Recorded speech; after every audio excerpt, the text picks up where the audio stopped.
اٹھا کے چلتے ہیں. ہائے جس غریب کے بارے میں میرے کریم نبی نے فرمایا تھا میری امت میں سر اٹھا اٹھا کے چلنا، ہم نے اس غریب کا سر مٹی میں ملا دیا.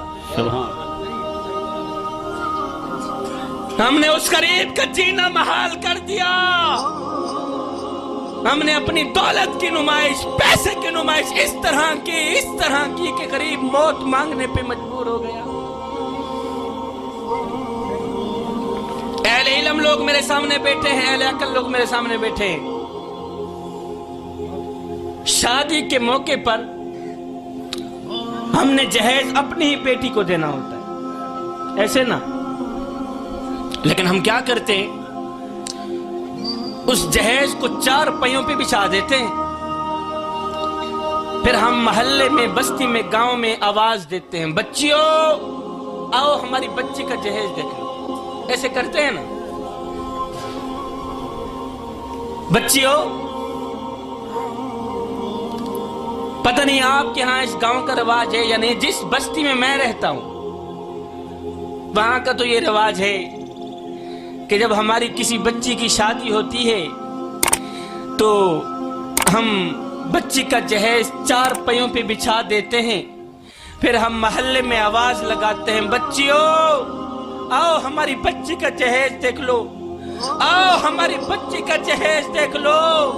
میں نے کہا نادانو، تم نے جہیز دیا تو اپنی بیٹی کو، لیکن یہ کسی کو بھی خیال نہ آیا کہ جو بچیاں تیری بچی کا جہیز دیکھنے آئی ہیں ان بچیوں میں سے لاوارث بچی بھی موجود ہے.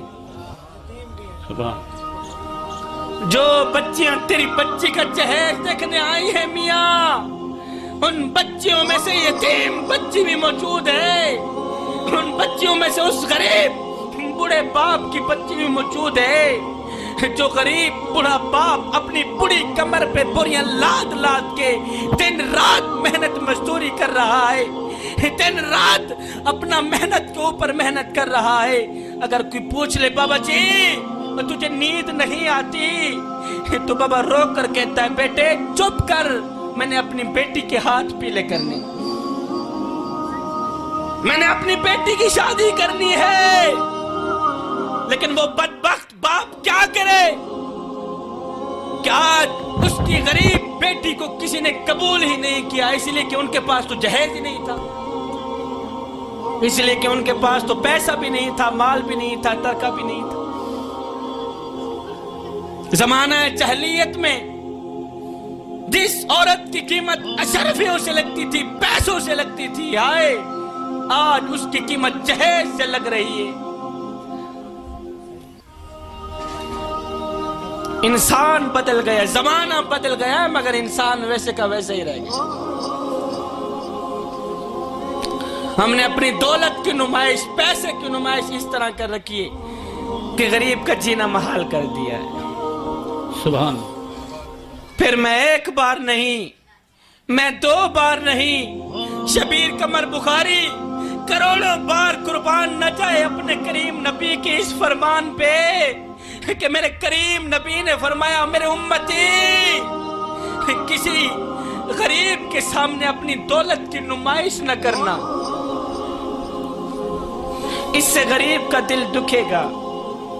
اور ذکر مصطفیٰ کی محفل میں آنے والوں، میاں باقی کچھ نہ لے کے جاؤ، میرے کریم نبی کے منہ سے نکلا یہی جملہ تو لے کے چلے جاؤ سبحان اللہ کہ میرے کریم نبی نے فرمایا میرے امتی کسی یتیم بچے کے سامنے اپنے بچے سے پیار نہ کرنا، اس سے یتیم کا دل دکھے گا، اس کو مرا ہوا باپ یاد آئے گا.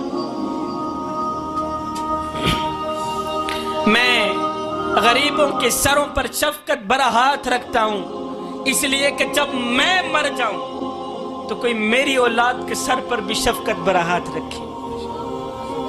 میں غریبوں کی مدد کرتا ہوں اس لیے کہ غریب ہونے میں وقت نہیں لگتا. سبحان.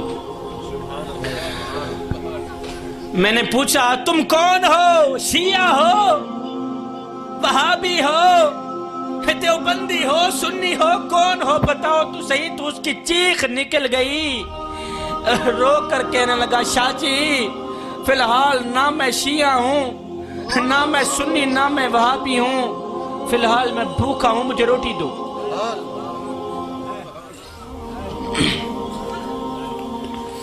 روٹی امیر شہر کے کتوں نے چھین لی، فاقہ غریب شہر کے بچوں میں بٹ گیا، چہرہ بتا رہا تھا کہ اسے مارا ہے بھوک نے، حاکم نے یہ لکھا کہ یہ کچھ کھا کے مر گیا۔ ہم غریبوں کی مدد کرتے ہیں، ہم غریب ہمسائے کے گھر روٹی بھی دیتے ہیں، کیوں نہیں دیتے، لیکن تب جب وہ مر جاتا ہے۔ ہمارے ہاں یہ رواج بھی ہے کہ جب ہماری بستی میں، ہمارے گاؤں میں، ہمارے محلے میں کوئی فوت کی ہو جاتی ہے تو ہم مرنے والے کے گھر پوری فیملی کے لیے روٹی پہنچاتے ہیں۔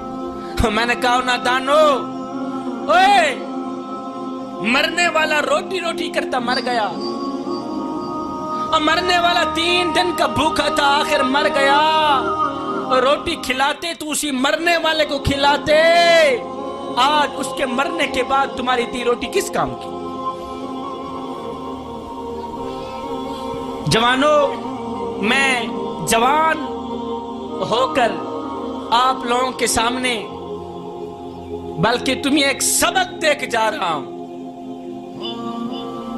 جوانوں، اہم دن وہ نہیں تھا جس دن آپ اس دنیا میں آئے تھے، بلکہ اہم دن وہ ہوگا جب تم لوگ یہ جان لوگے کہ تمہارے آنے کا مقصد کیا تھا۔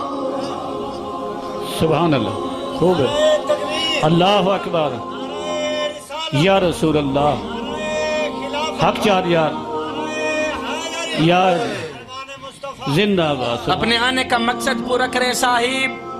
تم نے کون کون سے حقوق پورے کیے ہیں؟ تمہارے محلے کا غریب ہمسایہ روٹی روٹی کرتا مر گیا، تمہیں حیا بھی نہ آیا۔ وہ غریب بڑا باپ جو اپنی بڑی کمر پہ بڑیاں لاد لاد کی چٹی داڑھی لپیٹ کر صبح شام دن رات محنت کرتا رہا، اس نے اپنی غریب بیٹی کو تعلیم دی، محنت کر کر کے اس نے اپنا بڑھاپا مٹی میں ملا کے، اس نے اپنی داڑھی مٹی میں اپنا ڈال کے اس نے اپنی غریب بیٹی کو تعلیم دی۔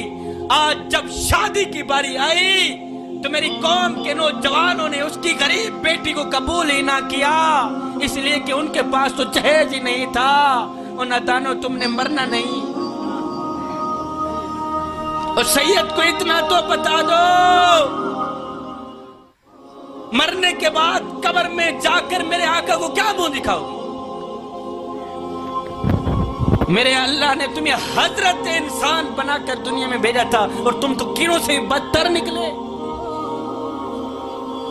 ہائے میں کو میڈا ڈوکھ، میں کو تیڈا ڈوکھ، میں کو ہر مظلوم انسان دا ڈوکھ، جتا ظلم دی بھاپی بلدی ہے، میں کو راہی چولیستان دا ڈوکھ، اور جتا کوئی نصاف دا نہ کہنی، میں کو پورے پاکستان دا ڈوکھ، جڑے مر گئے ہیں نو تا مر گئے ہیں، میں کو جوندے قبرستان دا ڈوکھ۔